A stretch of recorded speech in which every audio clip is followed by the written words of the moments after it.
Today in Virginia, Democrats headed to the polls to select their nominee for governor. Two black women were in the field. They're part of a wave of aspiring female barrier breakers on the campaign trail this summer, from Seattle to Raleigh to Boston, where for the first time in 199 years, someone other than a white man is now in charge. Here's our Devin Dwyer. It is an incredible time in our city's history, in our country's history. Kim Janey is the acting mayor of Boston and slayer of a nearly two-century succession of white Irish or Italian-American men leading the city where the American Revolution began. Women have always led. I think what is new is that women are being recognized for their leadership. Black women have always had to make a way out of no way. That is just what we do. It is what is in our DNA. You feel a pressure to deliver because you're the first? Certainly, being the first, you want to create more opportunity for others. In March, Janey became the first by default after former Mayor Marty Walsh joined the Biden cabinet. Now she's one of a historic field of 6 candidates of color vying for a full term as mayor this fall. Many people ask, is this what you always dreamt of doing? Did you always want to be mayor?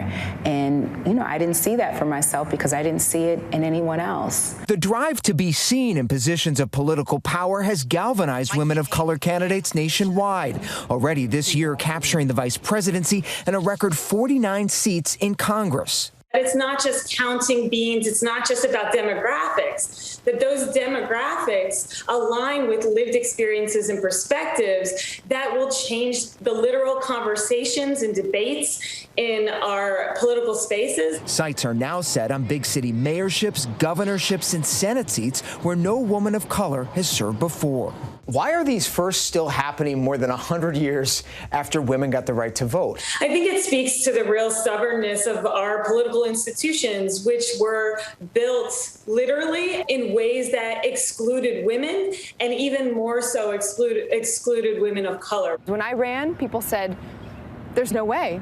Boston doesn't elect women. Boston doesn't elect young people, Asian Americans. Michelle Wu, the first Asian American elected to Boston City Council, says she felt empowered to run for mayor after growing angry over barriers to immigrants and people with mental illness, something her own mother grapples with. In some ways, I've had to learn from scratch just how much government matters in the daily barriers that my family was facing and how much politics shapes every bit of the systems that we are all struggling with. For fellow city councilor Andrea Campbell, it's systemic inequality, especially in the criminal justice system where her twin brother Andre died in police custody at 29. The painful murder we all witnessed of George Floyd, and I often say I didn't need to witness that as a black woman, as a mother of 2 black boys, to know that we had work to do here in the city of Boston. The beautiful thing, I think, in this moment in time is that there are folks who are becoming more conscious that racism is real, that discrimination is real, and they want to do something about it. The movement for racial justice now inspiring more women of color to chase political power. In New York City, civil rights lawyer Maya Wiley is in the hunt to succeed outgoing Mayor Bill de Blasio. While in Seattle, 2 women of color are top contenders to lead that city for the first time. North Carolina's first black woman state Supreme Court Chief Justice Sherry Beasley has thrown her hat in the ring for U.S. Senate. I'm very much aware that there are only 24 women currently serving in the United States Senate.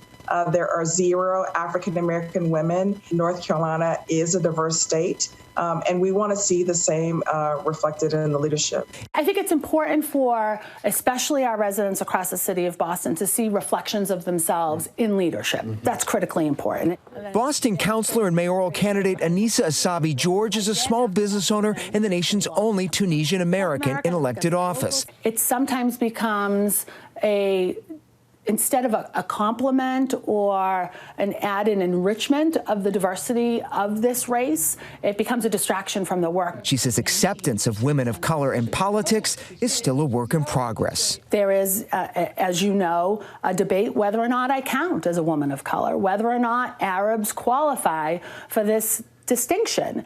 And It is certainly the struggle my dad had. So I feel like this moment for me personally has been in the making for many, many years. A milestone moment years in the making, thanks to generations of women who forged a path. Shirley Chisholm, Carol Mosley Braun, Nikki Haley, Stacey Abrams, and legions of strong moms. Lois, Lolita, Lois. My faith runs deep in me, and it's because of her example.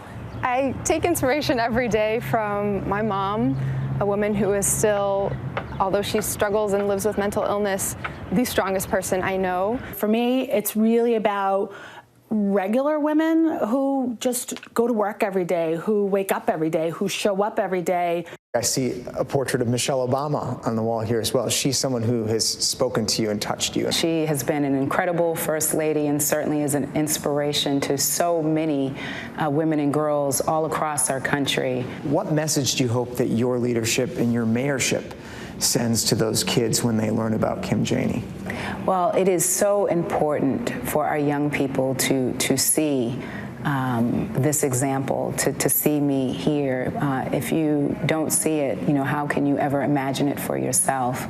For ABC News, I'm Devin Dwyer in Boston. Hi, everyone. George Stephanopoulos here. Thanks for checking out the ABC News YouTube channel. If you'd like to get more videos, show highlights, and watch live event coverage, click on the right over here to subscribe to our channel. And don't forget to download the ABC News app for breaking news alerts. Thanks for watching.